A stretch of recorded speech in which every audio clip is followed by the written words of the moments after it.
23andMe has filed for bankruptcy and is looking for a buyer. The universal advice is for customers to download their raw data and their latest matches, in case these services will soon be discontinued. There were reports of slowness on the website, so just keep trying and try during typical non-peak times. If you or the sample you're managing is male, then you may also want to head over to YSEQ's Clade Finder. That's cladefinder.yseq.net. You can upload your 23andMe raw data file and see what haplogroup you are. You can see your male haplogroup. This can help you establish a connection to more distant male line, uniparental male line relatives. It can also give you an idea of where your ancient male line ancestors may have been living at various times in history, and this can actually, believe it or not, change your self-identity, give you a different set of self-identities, things to be interested in, and can even lead to spirituality or a sense of a homeland or a set of homelands that you never had before. I also provide consulting for YDNA, so you could reach out to me through Patreon or through email, hunterproven@gmail.com, if you wanted some help. The goal of 23andMe was to develop cures for diseases using the genetic information of their customer base. They also provided autosomal matching, that is, information about who your closest blood relatives are.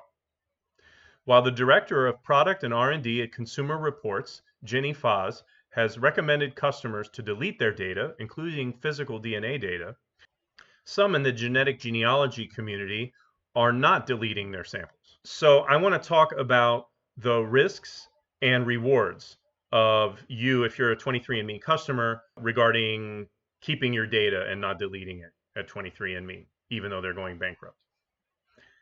The reason for recommendation to delete your DNA is that we do not know who will buy 23andMe. While customers in America have some protections under GINA, the Genetic Information Nondiscrimination Act, other adverse uses of DNA can reveal family secrets regarding non-paternity, for example, or the approximate birth location or ethnicity of you or your parents or other close relatives. GINA bars the use of genetic information in health insurance and employment, but does not cover life insurance, disability insurance, or long-term care insurance. Specifically, it prohibits group health plans and health insurers from denying coverage to a healthy individual or charging that person higher premiums based solely on a genetic predisposition to developing a disease in the future. And it bars employers from using individuals' genetic information when making hiring, firing, job placement, or promotion decisions. So if you are an American, you may want to weigh the risks of not deleting your data against the benefits of leaving your data at 23andMe. The benefit is that you may continue to get new matches, or your genetic data could help cure some diseases under the new ownership. People are saying that the ex-CEO, Anne Wojcicki, is likely to buy the company and take it private to continue her mission or passion. The risk of not deleting you or your sample's data is that you may be discriminated against if you apply for life insurance, disability insurance, or long-term care insurance. And you risk the impacts of revelations of family secrets, such as non-paternal events, or the ethnicity or approximate birth location of you or your parents being revealed. For instance, one could learn from my raw DNA that one of my parents is definitely not or highly unlikely to have been born from parents with DNA typical in the Balkans or Southern Europe. Another practical application of autosomal DNA is that counter-espionage agencies like the FBI could use autosomal matches to determine that an illegal spy's story is likely fabricated. For example, Russia likes to send spies to Brazil to pretend to be Brazilians of German extraction.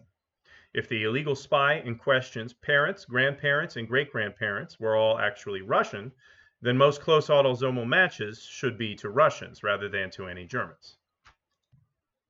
This could be one of the reasons why Russia has made it illegal for Russians' DNA to be stored on servers outside of Russia. It could be that this is how they think some of their spies, including this famous spy that pretended to be Brazilian, were outed. I personally do not manage any samples at 23andMe, but as an American, I hope that in the future we would develop protection for like the GINA, but to cover non-discrimination for life insurance, disability insurance, and long-term care insurance. People living in other countries may have better protections against genetic discrimination or no protections or less protections. There is a genetic discrimination site on Wikipedia, and there are some protections for Canada, the UK, Malawi, Australia, and Argentina. So if you're from any of those countries, you may want to check that out to help you make your decision.